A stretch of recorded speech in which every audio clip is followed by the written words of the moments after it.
Welcome back, everyone, to another one-on-one with Jerry Hall.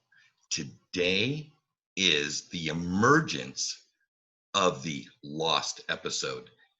Several months back, I had the good fortune of sitting down and recording a conversation with the trader's trader. I'm talking about Mr.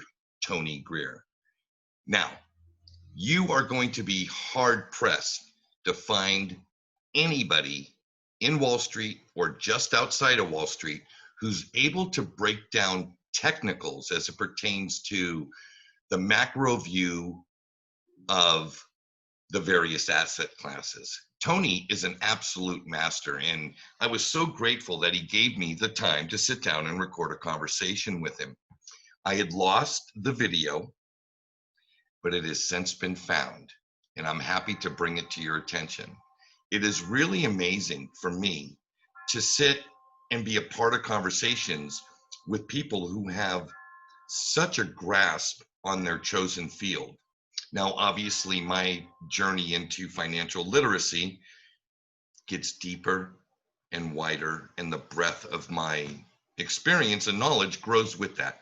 I hope you enjoy this conversation. It's coming up right now.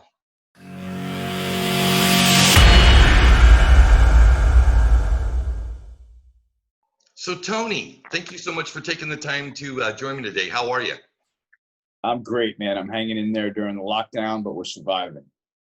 Well, I'm down here in Costa Rica, and funny that we're a couple of weeks behind the U.S. as far as the lockdown goes, but it has reached Costa Rica. We are in lockdown. I went to the city center just the other day, and it normally is hustling and bustling with activity. That's where all the shopping is, et cetera, et cetera. Everything is closed down with the exception of 2 pharmacies and a major, what we call Mercado, is a supermarket. Mm-hmm. And it is a ghost town. Every restaurant closed, every store closed. I mean, it is just incredible what this is doing to the scary, economy. right? Yeah, it is. It is really scary. And I don't think a lot of people understand the knock-on effects of this, you know. So I'm glad that you came on with me, and I wanted to tap into what do you think are going to be some of these major knock-on effects as a result of this kind of global lockdown? And do you see a place for a role in digital assets, whether they be a Fed coin or private sector stuff, i.e. Bitcoin, Ethereum, XRP, etc., going forward? You know, what are your thoughts? What are you seeing? What are you smelling? What are you thinking? Sure. I'd be happy to speak to that. You know, we have just fired an unprecedented monetary bazooka at this problem, right? So, in as much as the assets that should behave when central banks are demonstrating extreme irresponsibility, those securities should flourish in this environment, right? I gave a presentation to an investment bank just last week, and as I got to the precious metals, I'm just going to start here really quickly. As I got to the precious metals section, I put a banner up on top of all 3 gold slides that I put up on precious metals on gold, and on the top banner on each page was warning, public service announcement. Nobody here owns enough gold for what's going on, right? So gold and cryptocurrency could have a similar role in this capacity, where you can buy a security that is not dilutable by a central bank, right? You're not going to see a headline that the cryptocurrency that you are long is printing 2 trillion more of those cryptocurrencies and putting them on their balance sheet. So while I do believe that crypto will have a role in this, I'm old-fashioned, and I prefer to have 2 gold positions during this time. I prefer to have a physical position where I can sleep at night, knowing that I have some coins in the vault. I've got physical gold that belongs to me and only me, and it'll be there on a rainy day. So I've got that expression, and then I've got an expression in my trading account where during this period of time, and I've gotten my clients in, I think in March of this year, it's clearly a good time to be long gold. And the premise in gold right now is interesting. It's not a supply demand rally. It's a rally due to sort of central bank irresponsibility, global monetization. And I think cryptocurrency is starting to find a seat at the macro table next to gold, or sort of in the same league as gold. Maybe it doesn't have the same performance right now, but with the right people following this market, investing in this market, and continuing to be proponents of the cryptocurrency market. I mean, there have been plenty of bears and plenty of naysayers in cryptocurrency, and they've certainly had a chance to shine in the last 5 years. And to me, cryptocurrency continues to street fight and sort of elbow its way into the macro scenario. Now, I was a little bit disappointed in crypto performance, obviously, when it got halved from 10K to 5K with this global de-risking. But as it turns out, in doing some channel checks, I found out that there were actually a lot of institutions and hedge funds that were long institutional positions sizes of Bitcoin. And just like every de-risking, they had to bail out just like everybody else. So Bitcoin found a bottom. And if you don't mind, I'm just speaking about Bitcoin as cryptocurrency. No, it's fine. Carry on. I'm just going to be specific. So it's got the same endearing properties as gold, except it's a sort of electronic version of it, right? The reason that I am not as much of a Bitcoin bull as I am a gold bull is just in case the lights go out, right? I can't get to my Bitcoin if there's no electricity, if there's no internet, etc. But I do think that it's the right expression, and like we're discussing, I do think that it's going to make its way into the macro landscape as something that you need to own if you want to express sort of displeasure with currency debasement. And that's where I am on it. No, I agree with you 100%. You know, I'm kind of taking this particular stance as of late that the actual market price is really a distraction. What has been to me the most compelling part of this whole macro view on digital assets is the massive wave of human capital that has come into this space. You know, case in point, Tony Greer, you know, long-term capital markets practitioner. And it doesn't matter if we're talking about commodities in Switzerland, you know, when you were with, I believe it was Union Bank, or when you were on the Goldman Sachs team doing FX stuff. You've come into this space, human capital. Engineers have come into this space. Developers are building all over the place, human capital. Some of the best business minds have come into this space. You know, obviously the investment world, you know, has come into this space. When I think of Dan Tapier and I think of Noah Gratz and Dan Moorhead, these are guys that were wildly successful before. Yeah, before it existed. Exactly. And now this is what they do. I mean, I'm sure they manage some, you know, their own personal portfolios, but for the most part, their businesses and their funds are in this space. That human capital, I don't believe can be ignored. And I don't believe over time that capital will continue to shy away from this market based solely on that premise. Yeah. Not to mention any of the physiological or you know, spiritual or emotional or contextual elements where how people decide how to do things. Just on the strength of the value of the things that are being created, capital will flow to this space. And you're a case in point in that. So thank you for that. I wanted to ask you, because there's just something about you that that resonates deeply with me, and I'm curious if you could speak to your path. Obviously, coming out of Cornell, you got into you got into finance right out of college. Mm-hmm. What has really driven your desire to learn more? You know, like what does it look like for Tony Greer's path to financial literacy? Because obviously, coming out of Cornell, I am fairly certain that I can say, although it's a prestigious university, you did not come out of Cornell well-versed and completely financially literate, Oh man, right? I was as clueless as any other 18-year-old walking off of their college campus was. In fact, at the time, I was very well aware of what the stock market was and was doing, having had a father that was an over-the-counter trader for 30 years. So that was dinner table conversation. And I was aware of the stock market, but I really wasn't aware of how anything worked in the world. So, we have to get to that point, as you say, to gain financial literacy.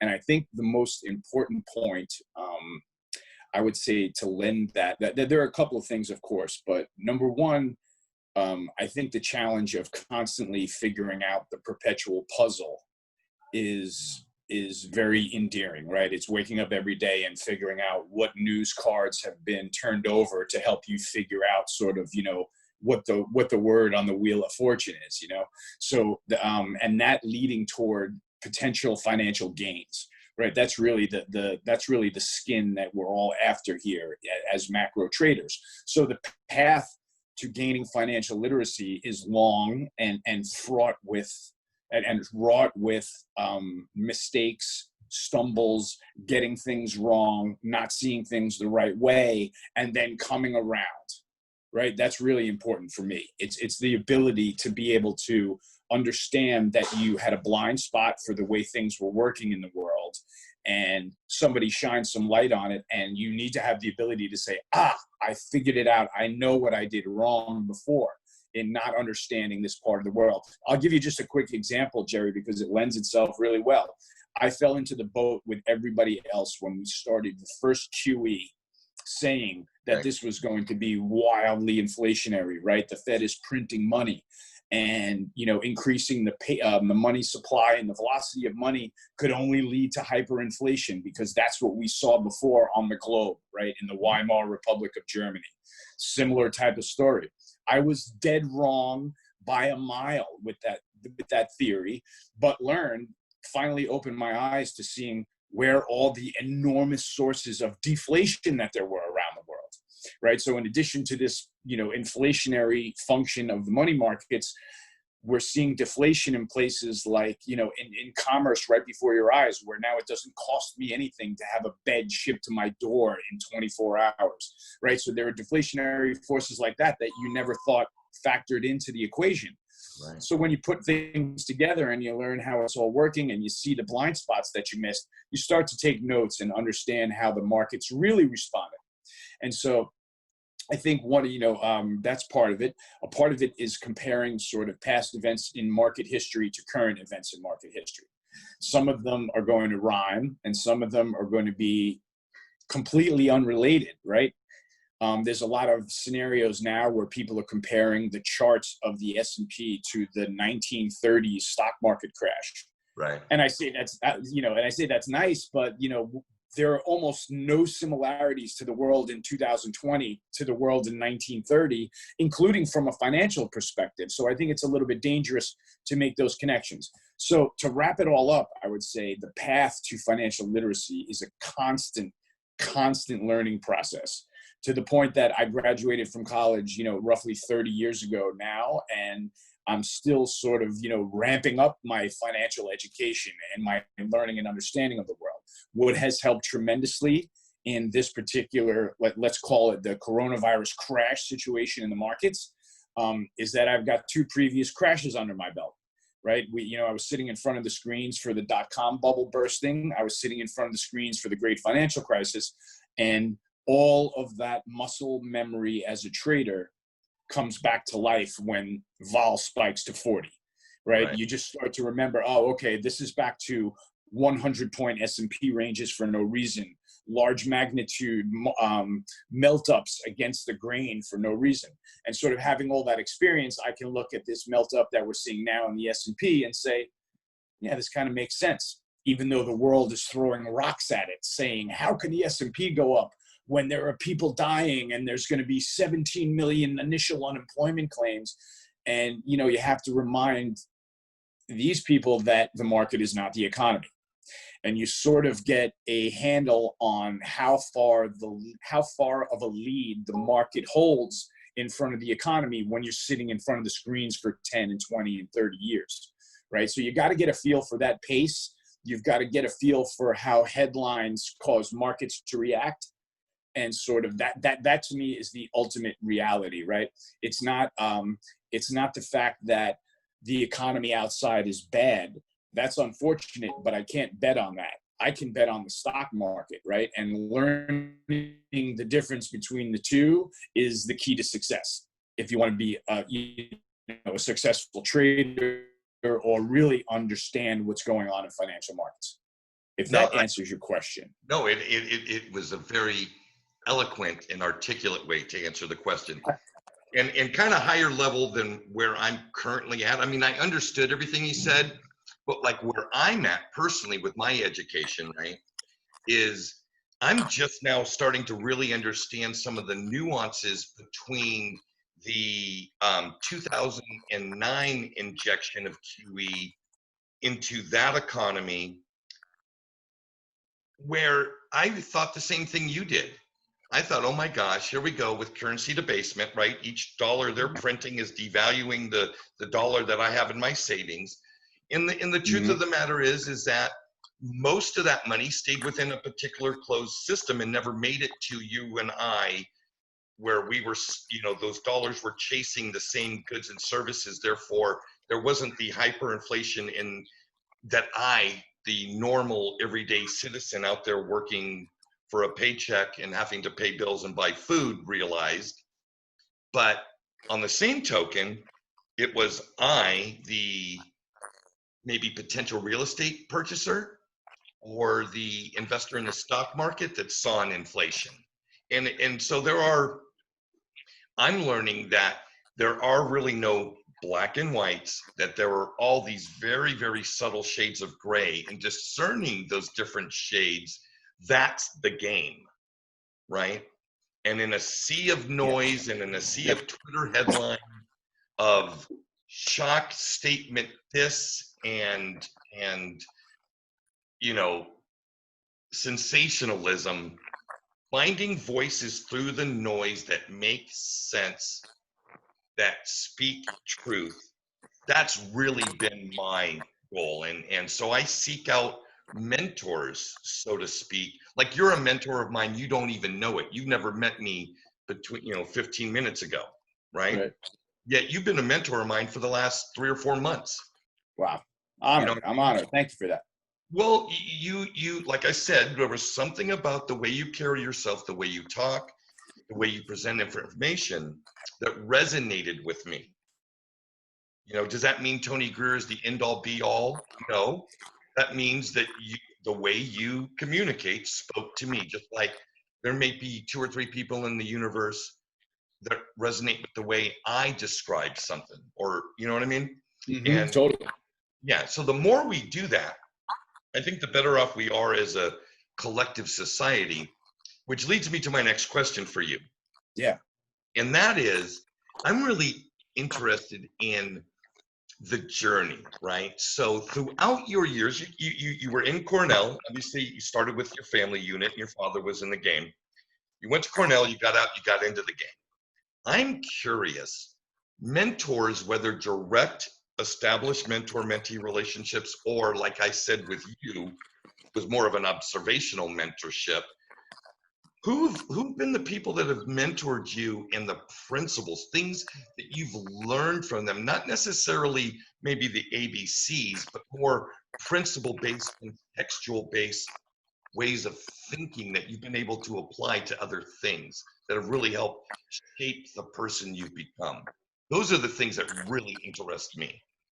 Wow, Jerry, well, you opened up a potential can of worms there, because I like to brag that I've had some of the best Wall Street mentors that there are available. Well, get on with it. Yeah, I came out of Cornell and I started working at Sumitomo Bank on the 107th floor of the North Tower of the World Trade Center out of college. And that was a really, really interesting experience. And I had a guy from right out of the chutes named John Spallanzani that took me under his wing. And started teaching me the ropes. Like, he took a liking to me. He could tell that I was keen about the markets and wildly interested in what was going on the screens.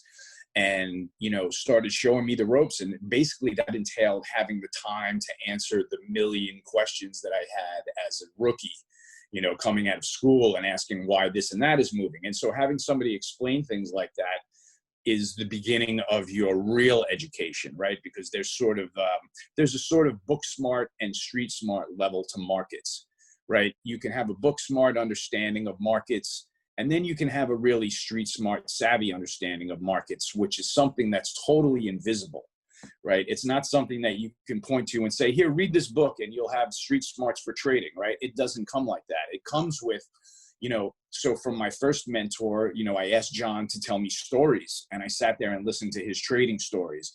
And, you know, I was, you know, already in awe at those. And then I got to Goldman Sachs and I got to another level. I found another level of rigor and professionalism for trading, right? This is when you join the New York Yankees of a trading operation and everybody around you bats 350, right? It's a very serious, it's a serious challenge to yourself to say, okay, I've got to elevate my game here or else I'm going to be batting ninth. Right. And so, you know, you get into the, you get into the lineup with these guys and you start thinking the way they're thinking and looking at the world the way they look at the world. Right. Which is an intense set of rigor. And it helps to have people, you know, sort of pointing out what you should be paying attention to and when. Right. That's what I try to pride myself on today, 30 years later, as a newsletter author and consultant in trading, is priding myself on knowing where to look every morning, right? My 30 years of experience has taught me, you know what, those 20 stories that the media is going berserk over, at zero, not important to me. I'm focused on the fact that yesterday the stock market went down, but so did volatility, right? Little idiosyncrasies in the market that really speak to you more than anything that would ever be written in any magazine or newspaper article. So you go from sort of, I had the first mentor at Sumitomo Bank.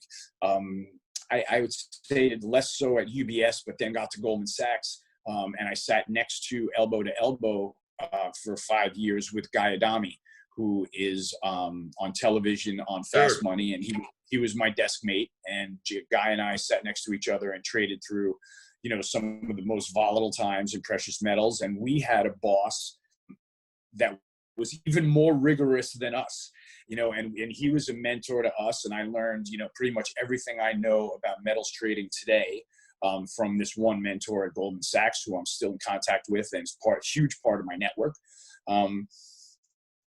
And so I think it's sort of establishing relationships is a big part of learning and your education, right?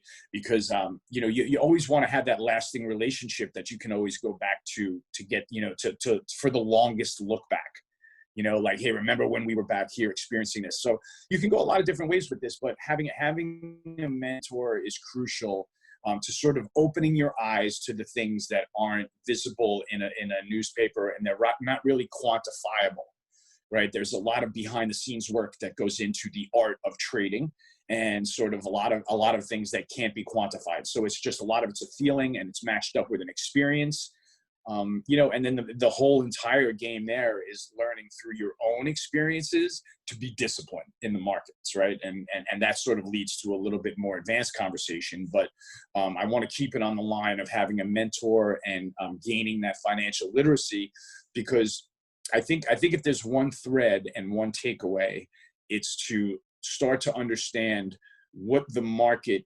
knows and what the market doesn't know and is afraid of, right? Because that's sort of the barometer that sort of lifts markets and rises markets, right?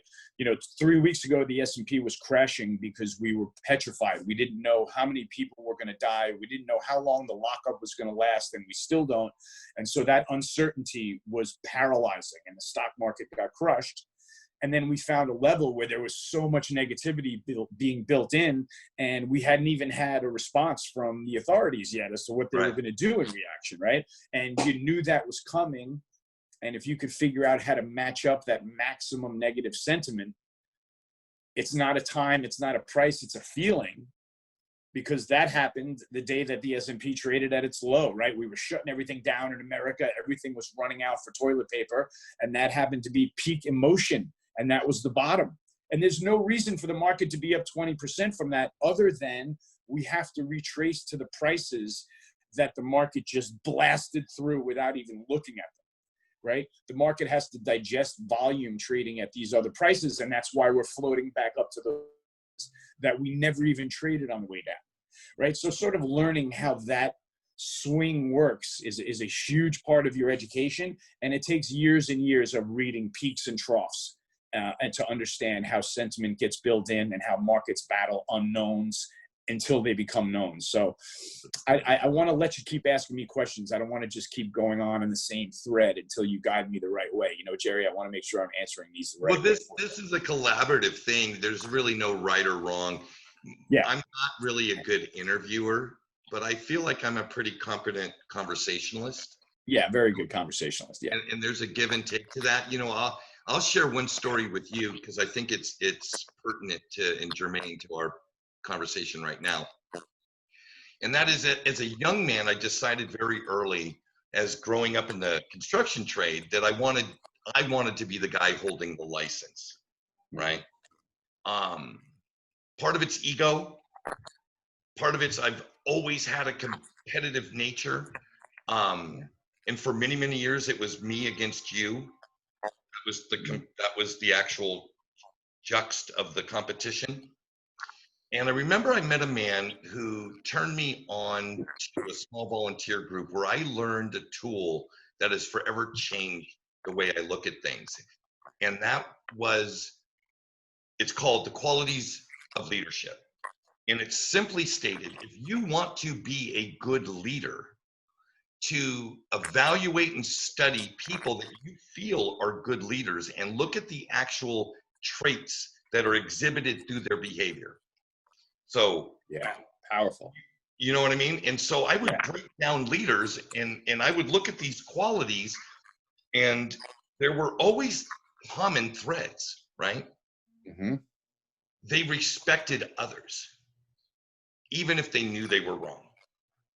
They had a confidence, but not a flamboyant ego involved in it.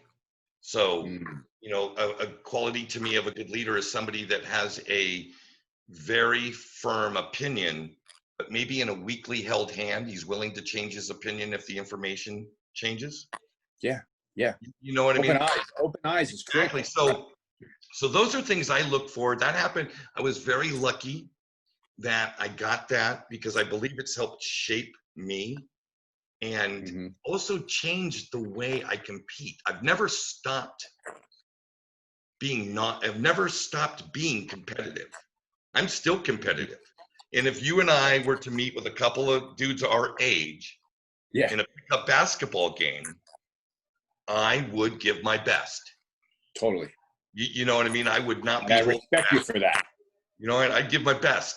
Now, on that same token, I'm no longer trying to kill you on a basketball court. And that's kind of the way it used to be. You know, that was my competitive nature. Now I'm competing against the game itself. I'm competing against myself in a lot of ways.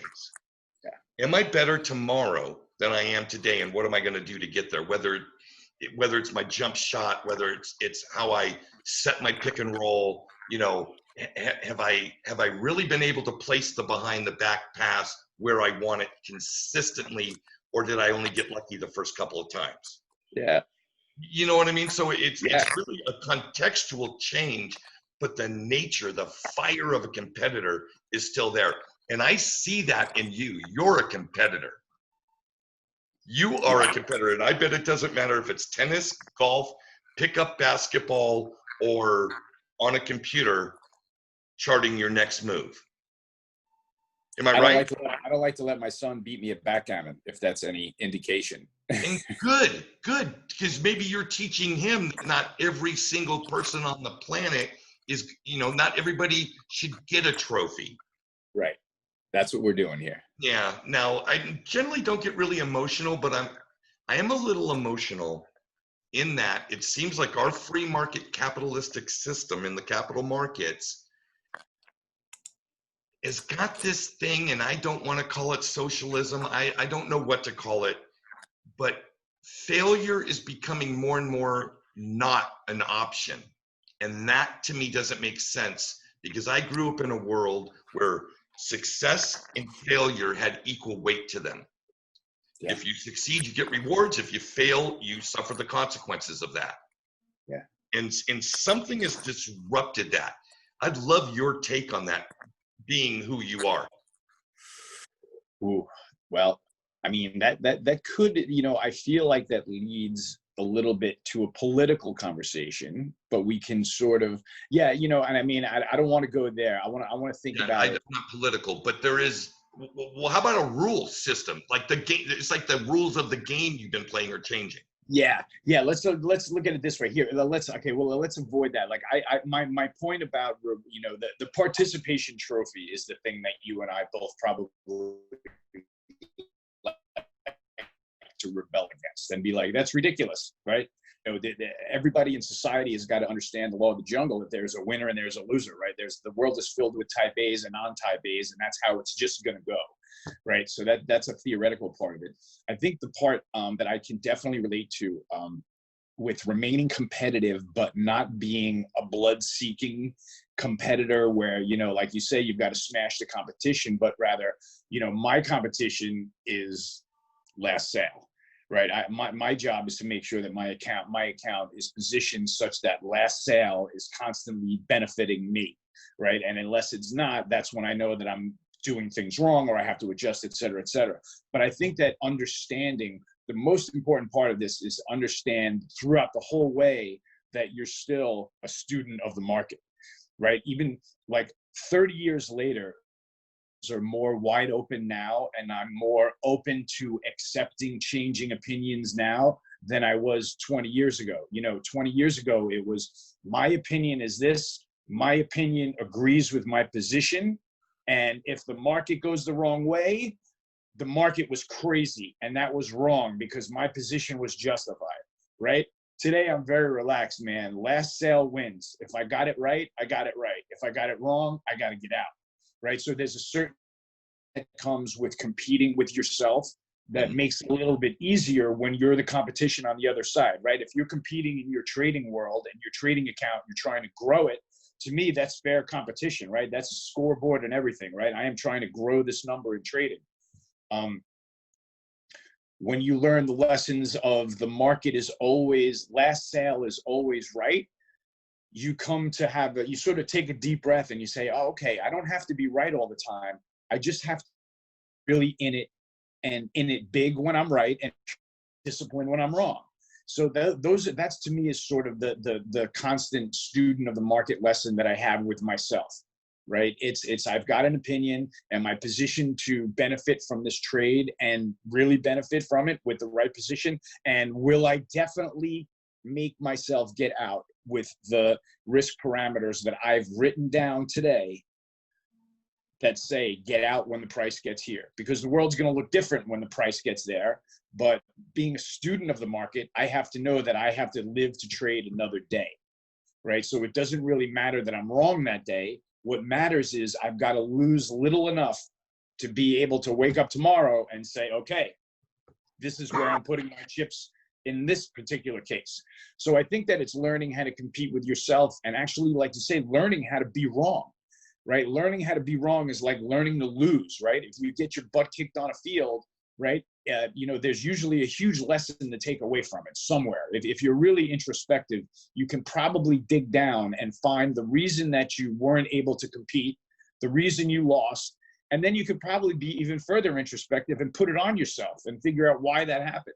So I think trading is a sort of similar thing where it's constantly you against your heart, against your brain, against your gut, against your emotion, and figuring out how to weigh all that and somehow make it translate at the end of the day. So I think that I would say the education thing, it's all about learning how to have no emotion in competing with yourself, right? When you and I are going to be, bumping into each other on the basketball court, going for rebounds, there's going to be a lot of emotion. When I'm sitting here trading against the markets, I have to say, oops, that was wrong. Time to get out. That position is gone, right? Very relaxed. I knew that I wasn't going to be right every time. I know that I can only be right maybe 50% of the time or a little bit more. But as a trader, I know that I've got to have my chips on the table when I'm right, right? So I think that's really the battle and the constant education that goes on for me. And the more humility I have, the easier it is, right? The easier it is to say, no, this position is wrong. I need to live to trade another day, protect what I have left, and let's take a fresh look tomorrow. You know, so that I think is the discipline that has been the hardest thing to learn, is swallowing your pride, right? And being like, no, I had an accountable idea. The market proved me wrong. I got to get out now, or else I'm not going to be able to do this again too many more times.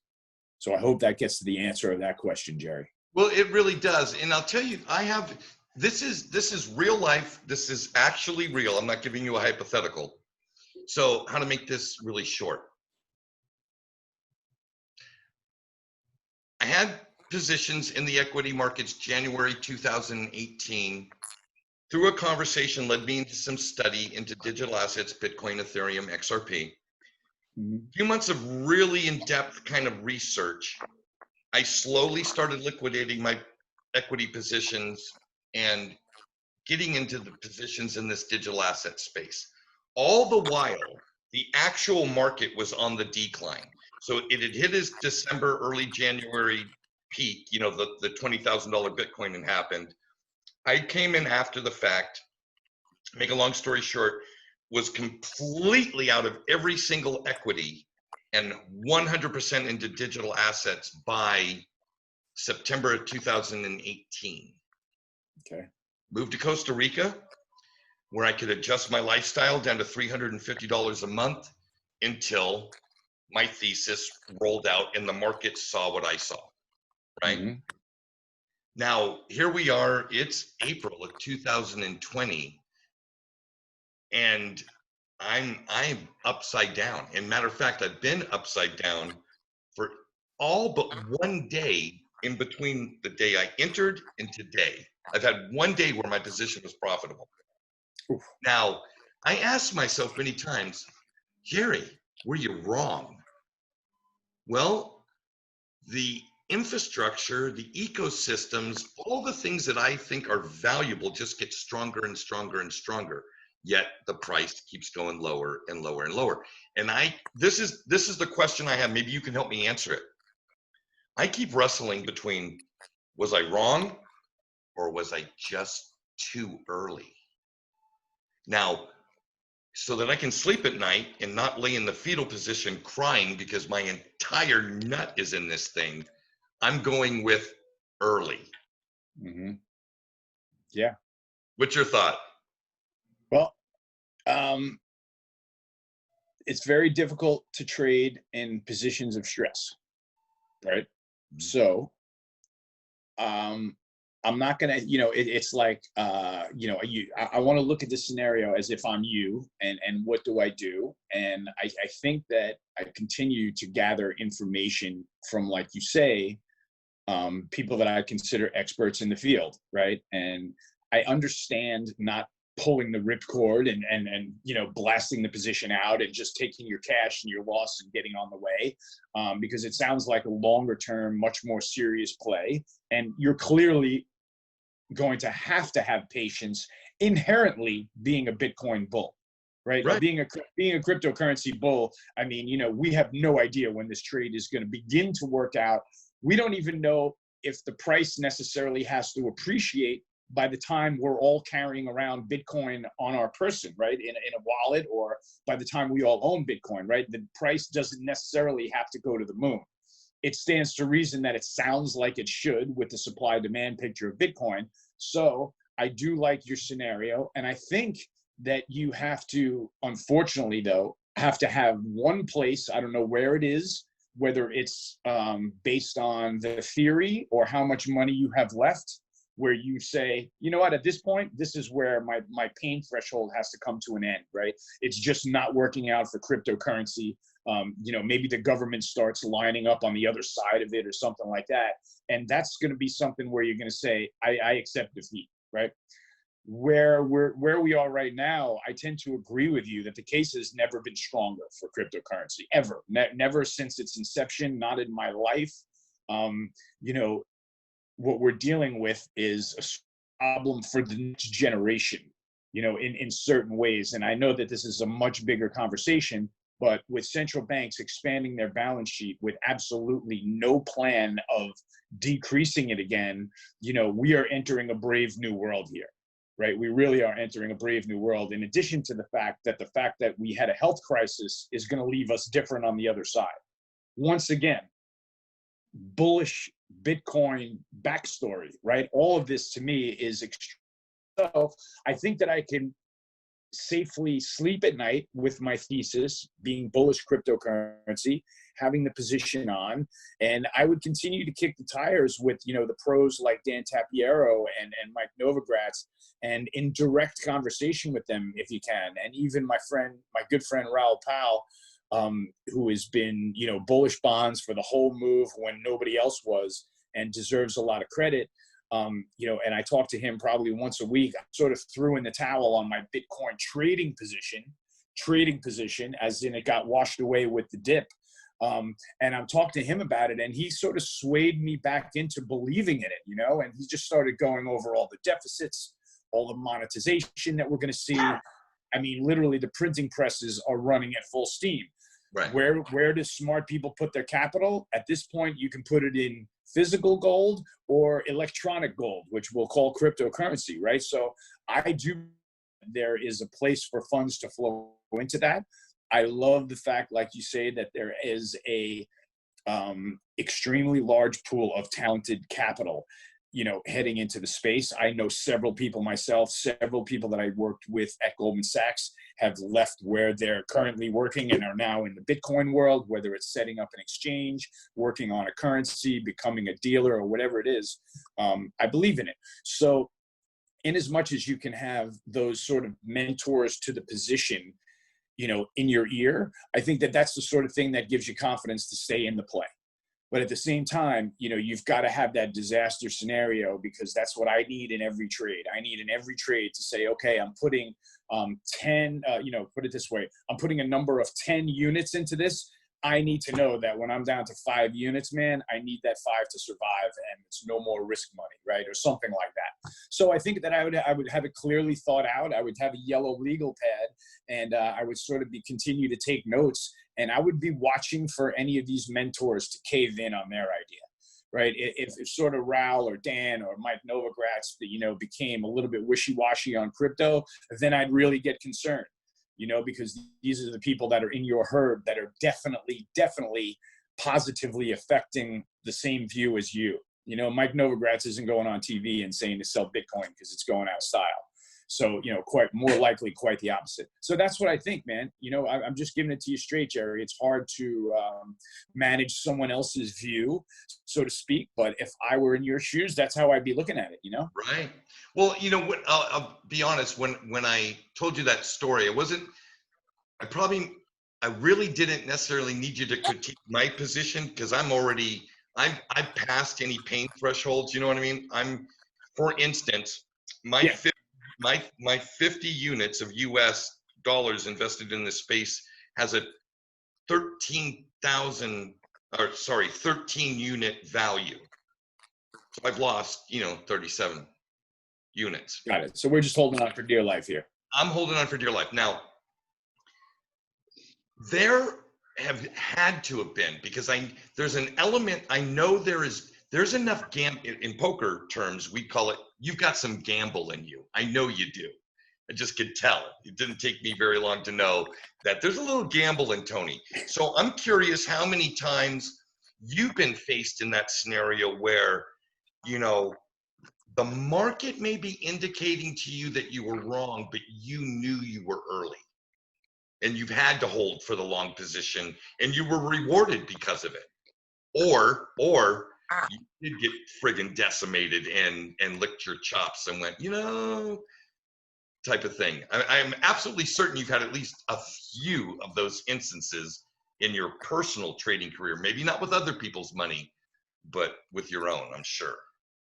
Am I wrong? I have no, you're not wrong at all. I've probably had, a little bit of each scenario work out, whereas I've probably been in situations where I've said, I think that I'm right.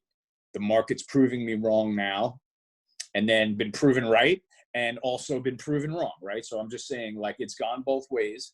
I would say that as a matter of my trading maturity, I have become much more I've become much more of a shorter term trader. I have become much more disciplined, and I have become much less emotional, right? So over time, I would say that the chances that I've taken like that, where something's against me and I'm not really sure, I've taken fewer of those chances in recent history than I have in longer history ago, right? I will definitely say that I have benefited. For one example, buying Goldman Sachs as a trade has been one of those examples, right? When we had the 1MDB scandal, which was a scandal that Goldman Sachs got washed up in a little bit, where they it's a long, drawn out story, but they had an extremely underhanded dealings going on with the government of Malaysia and their central fund, and there's a big lawsuit out against them. And I basically started buying Goldman Sachs scale down, having been an alumni of the company and believing that they can make it through this. But obviously, there was a point when I had the position on and was 100% underwater on every purchase that I had made, right? And so now you have to look at the scenario objectively, but with open eyes, knowing that, maybe some judge rules against Goldman Sachs and they have to pay this enormous fee that I wasn't seeing coming. Granted, there's a scenario, but more likely over the course of time, I want to bet on David Solomon and the team at Goldman Sachs to survive this, right? And so just sort of having that feeling saying, Goldman Sachs isn't going to go away. They're going to survive this, and then sort of getting some help from the markets, that kept me in the trade. And it turned out to be a wildly profitable trade, right? But that was in a shorter time span, right? This was in the course of a couple of weeks where, I bought it 2 weeks ago and now I'm underwater. And then 2 weeks later, I'm back in the money. So that's a very short time frame, I think, compared to your crypto play, which is a little bit longer time frame, right? You're giving it more time to play out. But I have to say that, talking to people during that time, getting the confidence that Goldman Sachs wasn't going out of business while their stock was on the back, and this was just a one-time event that they had to deal with, gave me confidence to say, okay, granted, I could have been proven wrong, but I was a real sponge for information while that was going on. I had a level where I was ready to hit the ejector seat. We never got there. I stayed in the trade and it worked out. So there are sort of recent short-term trading scenarios where it's worked. And then there are longer term scenarios where, inaction has been a disaster for me, right? And that's one thing that I've learned, that if I've migrated towards in my more mature trading years, it is act first and act more often and be flat more, right? I put on my best trades when I'm sitting for the longest time on dry powder, right? Like I was able to nail the bottom in oil for a trade, because I had no oil position for weeks while it was coming off, and was really just carefully observing sentiment and price and data inputs and how it was reacting. And then it got to the point where I had no pain, but I had plenty of capital to put at it. And I said, well, there's a bet to make here. And it all worked out. But it was all because I wasn't already long getting buried on the way down, right? Yeah. I was bullish, but I managed to sit on my hands and say, let's see what happens here. I don't know if this goes to $5. Right. And then when I got the sense that people were comparing the price of oil to a bucket of Kentucky Fried Chicken, and that probably wasn't going to last very long, that's when you start to get the idea that we're at a sentimental bottom anyway. So, if that sort of contributes to the answer a little bit, only because this is a really sort of, like we say, it's an artistic skill, and it's hard to say whether there's one right or wrong. But I do have a procedure for it either way. And a lot of that is continuing the information intake, remaining disciplined with some kind of a downside plan, and sort of just making sure all the data is lining up the way you need it to go to be in your position. Well said. We all come to the exchange of value with some process, right? Yeah. And the game appears to be, to me, defining, redefining, evolving, re-evolving. The way you play that game is the name of the game. And so, you know, there are people that do a very good job of teaching specific processes. And then there are people that provide food for thought to add value to an existing process for its improvement. And I put you in the latter category, and I really want to thank you for that. I'm looking down at the clock. I want to thank you for your time. This has been an incredible hour for me personally, and I'm sure folks that are tuning into the show here are going to get a ton from it. I want to make sure that everybody knows that Tony can be found on Twitter, and on Tony's Twitter profile, the link to TG Macro, his website, where the newsletter can be obtained. Different levels of subscription can be acquired. You can read about where Tony came from, how Tony has become the Tony that you see today, and get an idea of who the Tony of tomorrow will become as a direct result of the way he's been re-evolving and changing his process. Yeah. No, you're an absolute gem, brother. Too kind, man. You're awesome, Jared. Thanks, brother. So you are my kind of guy, man. That's for sure. Yeah, I think like brothers from another mother in some way, shape, or form. Clearly. So, folks, thank you for tuning in. And until next time from Costa Rica, Pura Vida. Pura Vida, Jerry. Thanks for having me today. I'm really honored. You bet.